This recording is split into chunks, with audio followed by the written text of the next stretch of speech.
In this video, I will show you how to scrape Poshmark listings automatically using Apify. We will extract data like product titles, prices, original prices, brands, sizes, images, and seller details from Poshmark search results. The whole process only takes a couple of minutes. First, go to Poshmark.com.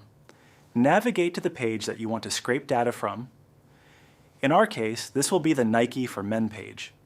Once the page loads, copy the URL from your browser address bar. Now go to Apify and search for Poshmark Listings Scraper. Open the actor page. Paste the Poshmark URL into the input field. Then click Start. The scraper will automatically go through the listings and collect all the data for you. This should take less than a minute. Once the run finishes, open the dataset to see the results.